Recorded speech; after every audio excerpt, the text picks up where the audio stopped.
Okay, I'm already angry at myself as it is. Let's just start the video already.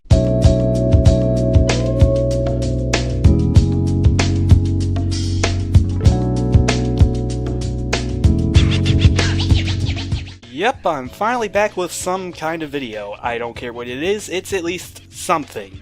So, here's the context of what's happening. Here's two people, okay? Great. Now here's a PokeTuber guy. The PokeTuber guy did a video about his 10 least favorite Pokemon abilities, which was a bit hit or miss. Okay, but it did miss the mark quite a bit. The two people made a co-op on the list, which felt like it went out of its way to miss the mark more than the original video. And that's what brought me back from the dead today. With that, let's begin. Oh, Jesus Christ almighty Lord. This is gonna be a hard one to get through, is it? I keep on thinking that it's all done and all over now. You keep on thinking you can save me, save me. My ship is sinking, but it's all good and I can't go down. You got me thinking that the party's all over.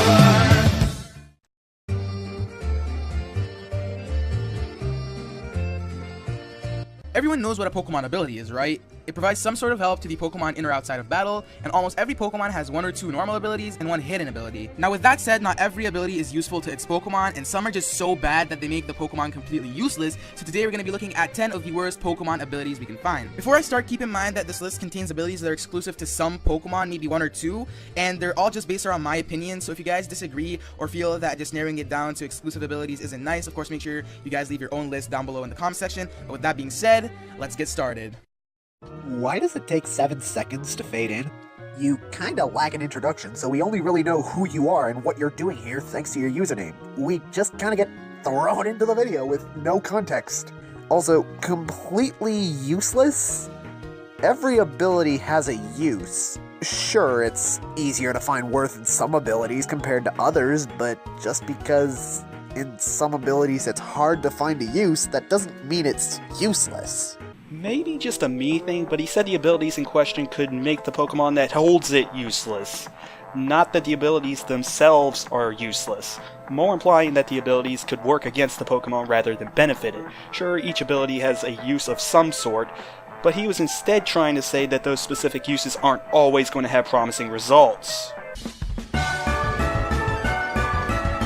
Starting off the list, we have the ability Illuminate. So unless you actually want to run into a lot of wild Pokemon, this ability completely sucks. If you forgot to stock up on repels when you're entering a route and have a Pokemon that leads your party with the ability Illuminate, the rate at which you encounter Pokemon is increased by 100%. This is why you check your bag in advance to check for repels or buy more before heading off if you don't want to worry about running into wild mons.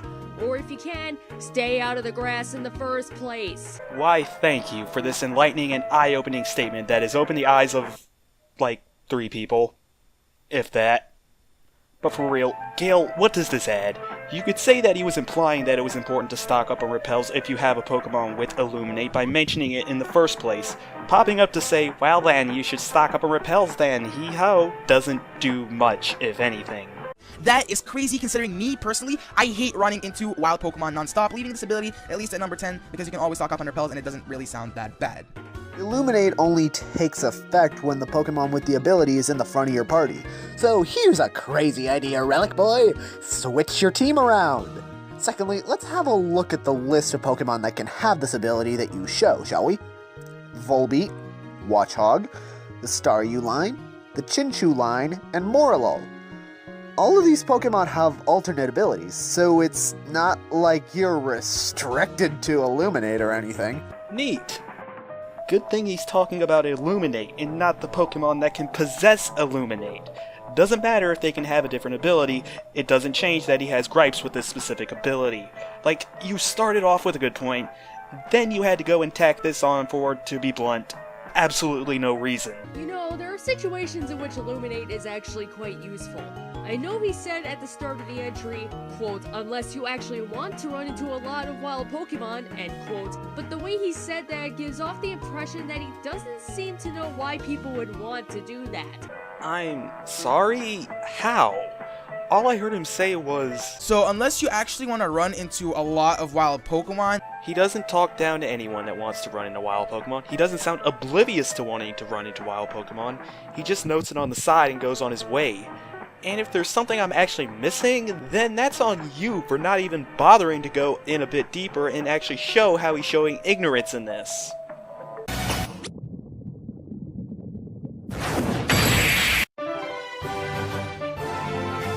Next up at number 9, we have the ability Leaf Guard. Now when it comes to this ability, for me personally, it just goes kind of 50-50, but basically what it does is when the sun is up, a Pokemon with Leaf Guard cannot be inflicted with status conditions, so it can be paralyzed, it can be burned, or put to sleep, and so on. But if you don't have the move Sunny Day or another Pokemon with Drought, the ability just becomes completely useless. And even if you do have Sunny Day, why would you go for it instead of going for another move that will make your Pokemon's stats more powerful? What, you mean like the Rest Belly Drum combo? You do realize that the combo to better the status conditions and stats of that one Pokemon takes up half of the Pokemon's moveset, right? Okay, let's just full on stop here because this is just amazing. So you don't even know what he's talking about, so you pull some random move combo out of nowhere just to go on a tangent about it? For all you know, he might not even be talking about the Rest Belly Drum combo, yet here we are right now talking about some random set of moves that weren't even a part of the argument in the first place. Also, from the way he said it, it seems he meant that he would rather use stat-changing moves rather than waste a move slot on Sunny Day. He never even mentions combos or strategies, just that he'd rather fill up an extra move slot with a stat-boosting move rather than Sunny Day. So it seems to make more sense to think he's just talking about general stat-boosting moves. Also, you're missing the point of what makes Leaf Guard work in Sunny Day teams. Yes, without Sunny Day it is useless, but there is a reason you see it in Sunny Day teams. Teamwork. It's that potential for team synergy that makes it stand out.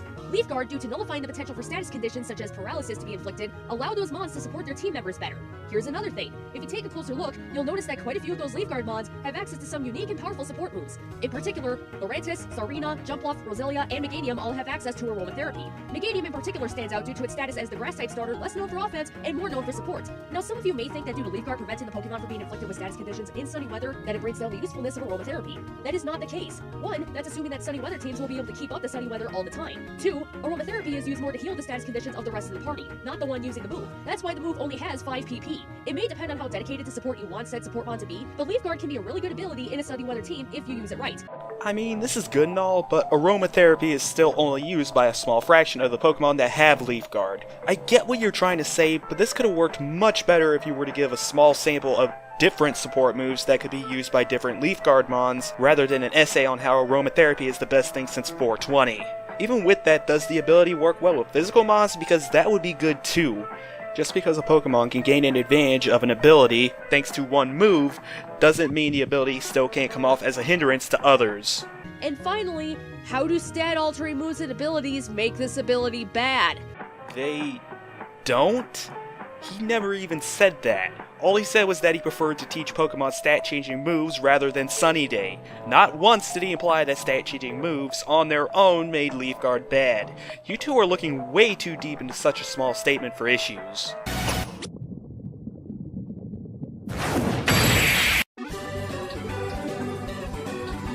This one is where the bullshit starts. This ability is only available to Archeon and Archeops, but in the number 7 spot, we have the ability Defeatist, which basically lowers Archeon and Archeops' attack and special attack in half when its HP is below 50%. It's basically a pile of garbage if you can't take out the other Pokemon before that happens, or unless you have a Citrus Berry on it to save the day, you're just gonna be stuck with a weak mon at lower than half health.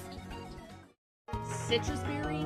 Teach it Roost. That move recovers half its health every time it's used, so when it's at just over half, it's right back at full.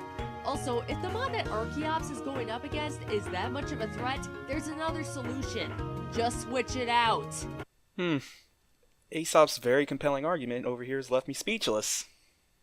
Nothing I can do, guys. Seriously now, literally none of this debunks what he said. He gives how an ability genuinely cripples a Pokemon, and you just nitpick how he heals it and say, oh, just switch it out. If anything, the fact that he has to switch it out now, thanks to its Gimp stats, furthers his point that, yeah, this ability is a hindrance rather than beneficial.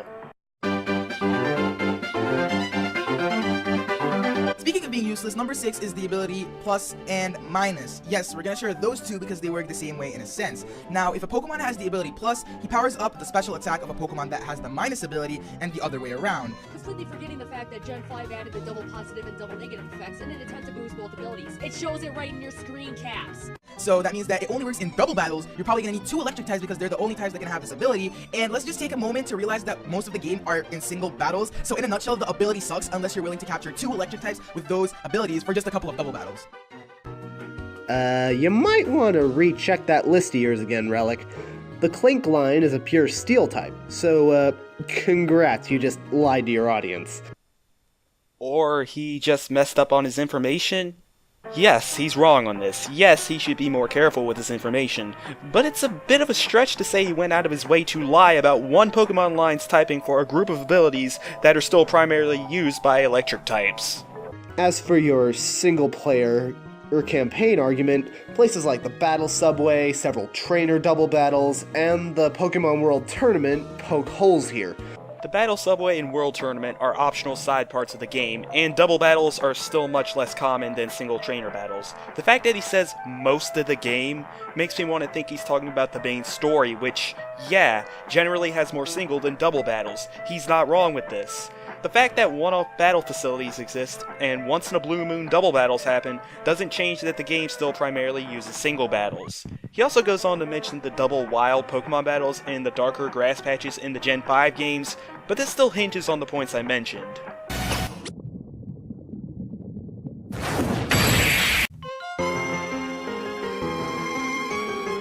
Coming in at number 5 is the ability Slow Start, which is exclusive to Regigigas. Slow Start halves the attack and speed of Regigigas for 5 turns. The idea of a Pokemon being legendary is supposed to be because it's strong, but with the ability Slow Start, you can probably just kill Regigigas in an instant, and heck, when you encounter it in Pokemon Platinum, it's level 1, so you're gonna need to use False Swipe to try and catch it, but that's not the issue here. Why did you bring it up?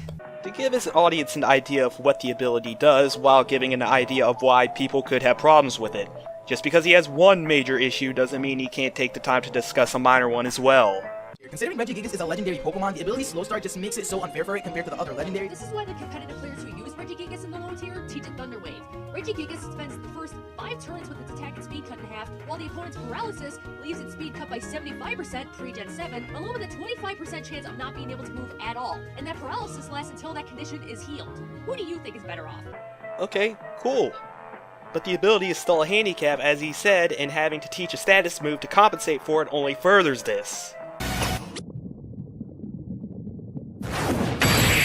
Although I understand it's been in a long slumber and you had to collect all the Regis for it, but Slow Start for our legendary Pokemon like Regigigas really seems unfair, making it at number 5 today. You just brought up why it works in flavor. Mechanically, yes, it's a huge nerf. Yes, exactly! Thank you! He never said that all these abilities have absolutely no workarounds like you keep trying to talk about. He's only describing how they can nerf the Pokemon. But I brought up how competitive players try to work around it, and you brought up how it fits in flavor, so what's the problem? Now on to the main point, it works with the lore in the game. Okay, that's cute and all, but that doesn't change that the ability causes a huge hindrance every time you send it out, nor should it be an excuse to do so. Which I should also clarify, yes, Slow Start resets if you ever switch Regigigas out of battle, which could also add to how the ability can be seen as an annoyance.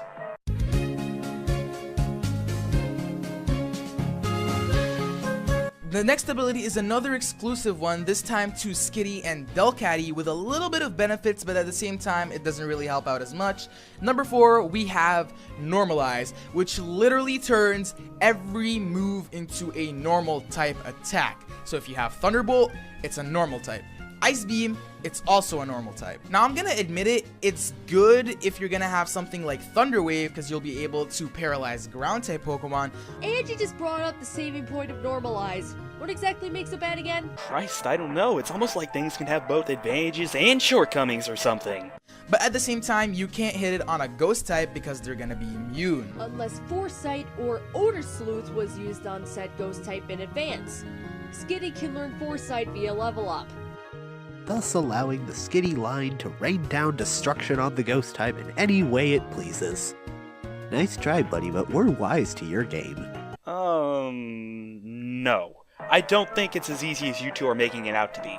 First off, the fact that you have to use Foresight to begin with could easily give away to the opponent that something may be up, in which they could either switch Pokemon if possible, or try to get 1 or 2 good hits onto the Skitty, which mixed with the lines for stats could end up killing it if you're unlucky, and ultimately ruining your foolproof and amazing plan. Now the stab is great and all of that, but Delcatty actually needs a coverage of moves because its stats suck. So having a lot of normal type moves doesn't really help it out.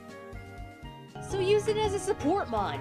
It's true that you'd only get real use out of Thunder Wave that way, but Foresight can allow it to hit every type of Pokemon except for Electric, and that's from Gen 6 on. And for the Electric Mons, there's Attract. It may only work on those who have the opposite gender, but there's a coin flip's chance of the opponent not being able to move. Although it's even worse than Thunderwave because of it not only working only on the opposite gender, but the fact that it also wears off either on its own or if the Pokemon is switched out, something Paralysis does not. And you can use this to your advantage to attack that Mon. Return's probably your best bet. There's also Giga Impact, but it's more risky to use. For the Mons that can't be attracted, it should go without saying that you should switch out. You know what? This sounds less like you're complaining about the normalizability itself, and more like you're complaining about the fact that only the Skitty evolution line got the normalizability. How? Because he mentioned the Skitty line's poor stats? Because he only mentioned that because he feels it needs a larger type variety in place of the poor stats. The fact that he initially said that the ability doesn't work well with ghosts, and that he in general hates what the ability does, should say that yes, he doesn't like Normalize itself.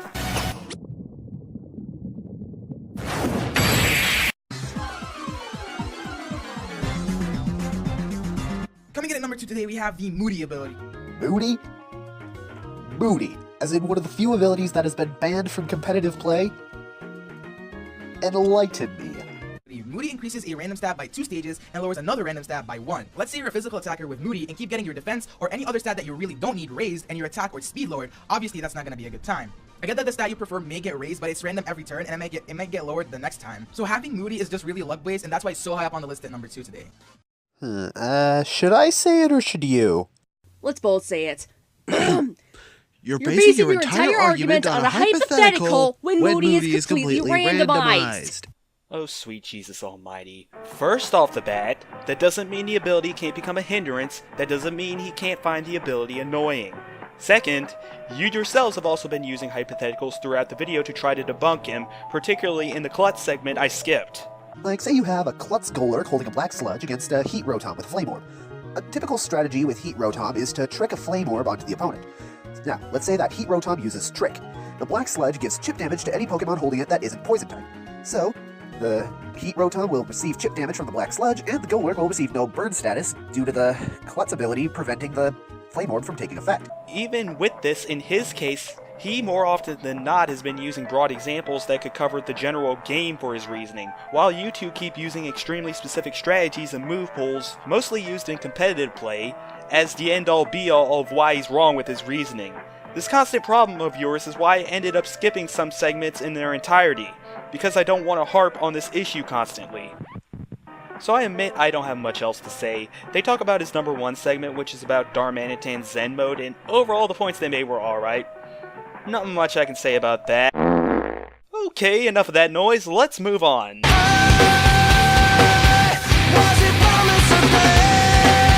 So, this video was something. I'm not even sure where to begin. Like, what was this? If there was one thing that bothered me the most, it was how you two kept bringing up random strategies and workarounds for the abilities mentioned that honestly disprove little to anything. Yeah, you did try to disprove his reasoning here and there, but the fact that you instead continuously opted out to just giving moves in strategic garble just boggles me. Just because the problem can be downplayed in some way, that doesn't make the problem non-existent. The problem is still there. Combine this with the subpar editing that plagues the video, along with putting words in Relic's mouth on multiple occasions, and you have a, well, less than stellar result. Not the worst thing I've seen, but far from the best. Enigma, I know you said you wanted to start the year fresh, and trust me, I feel like you can get better if you stay determined to, but honestly, you still have a bit of a way to go. Though despite that, I do see some possible potential. And I'm sure most of you that have followed me for a while now know that I don't have anything against Gale. It's just she happened to be in a flawed video. And that's my piece. Okay, video's done. What do I do next?